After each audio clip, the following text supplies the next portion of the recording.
Yeah. Brad was a huge factor, I think, of why Atlanta's moving on.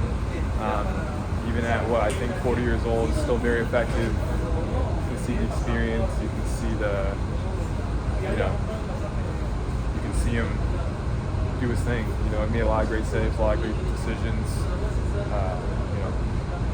He was, a brick wall back there for them, and it helped them, advance to the next round of playoffs. Drake, how much did you think it impacted the game that you guys switched from a back five to a back four, given how much you guys have played in the back five as of late, given that Yannick, who's a monster, recovering balls defensively, given that Atlanta United was going to sit back, counter, and look for those spaces in transition. How much do you think that impacted things tonight? Yeah, we have to adapt.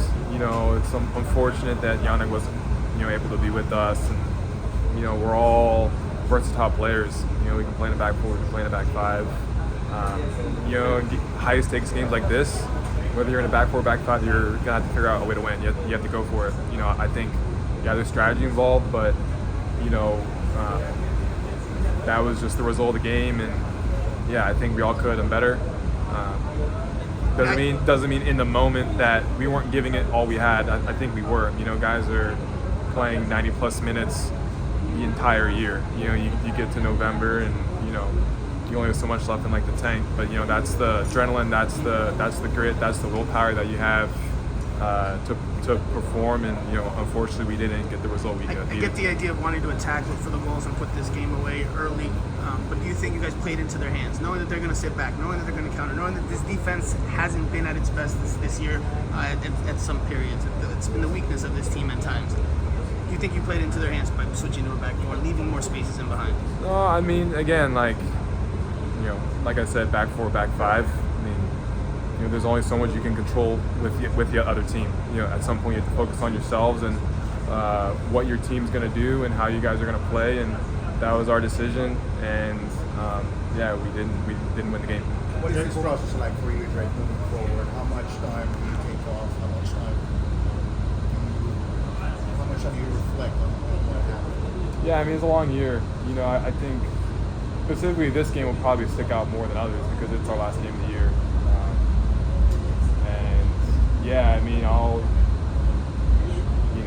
this is motivation for next year. It sucks. It hurts. Wanting to get more for our fans, for the people who support us all year long, home and away.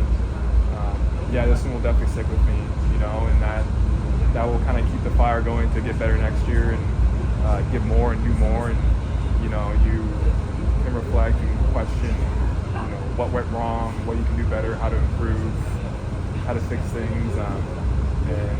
It definitely takes some time, but again, life moves on, and there's only so much benefit from living in the past. But again, hindsight 2020, I can look back and say, all right, I should have done this, and this. But in the moment, it is what it is. Drake, I wonder, what was the reaction in the locker room after the game, and did anyone stand up and say anything? Did MESSI say anything after the game? I think everyone's kind of just in their own moment. I think it's tough to kind of find words for the group.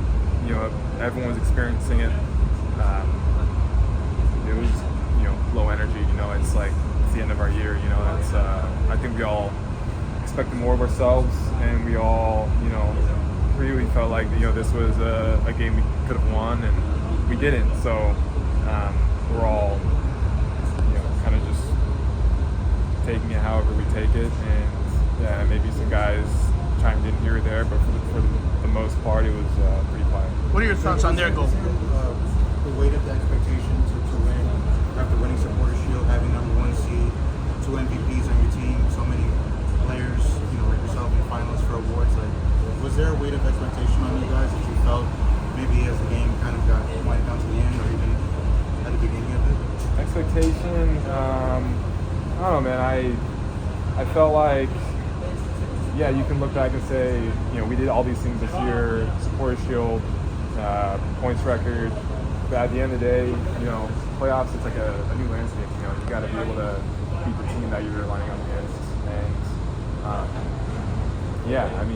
I think every team has to believe that they're going to win the MLS Cup, because if you don't, then the team you're playing against probably has that mentality, and they're all hunting for the trophy. So yeah, the mentality going into each game is to win. The expectation is to win and move on. And when that doesn't happen, it hurts pretty bad. I think that's what we are experiencing right now. Drake, what are your thoughts on their third goal? The fact that they played on with Tomas down on the field. What did you think about that? What do you guys think about that in general? I mean, it's tough. It's 1 goal's tough, 2 goals is tough, 3 goals at that point in the game was difficult. I mean, they played on what we would have played on if we had an attack, and we're looking to win the game probably. Could the ref blow his whistle? Maybe, I don't know. I was in the moment. I was trying to defend the goal and make the save, and I didn't, and that's something that I have to live with, and I have to look back and say, all right, like, what could I have done better to make a big save in a big moment and help my team potentially win the game? So that was what happened. They played on, they scored, and we paid for it. Hey Drake, I'm sorry I wasn't here right before. I'm Yeah, not sure if what's you- going on? It's we're like 10 minutes late. No. Okay, fair.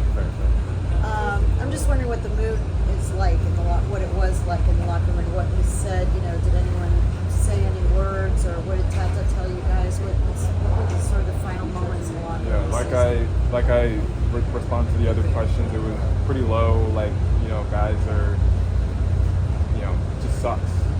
To lose at home, third game. It's to have an opportunity to advance to the next round of playoffs at home. To not do it, it hurts.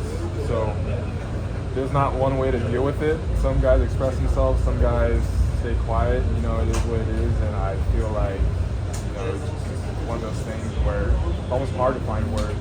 If anything, it's more body language. So you could just tell, it's pretty low. I really just had my face in my hands and just took a moment, just processed everything. Yeah, that's kind of what it was like. You said real quick that you guys were kind of on fumes a little bit, leading to November. Was the season too long for you guys?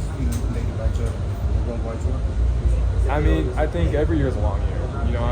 The majority of preseason started in the end of January, and the MLS Cup is in December, and that's what every team goes through.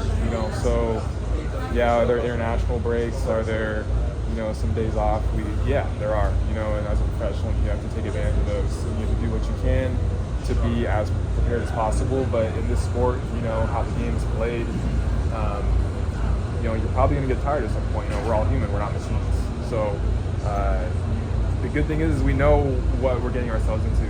And that's something that you do have control over. Is how much sleep you get, what you're eating, what your recovery process are like. So yeah, it's a long year, but again, if you're doing the right things, then you should be ready to play games like this.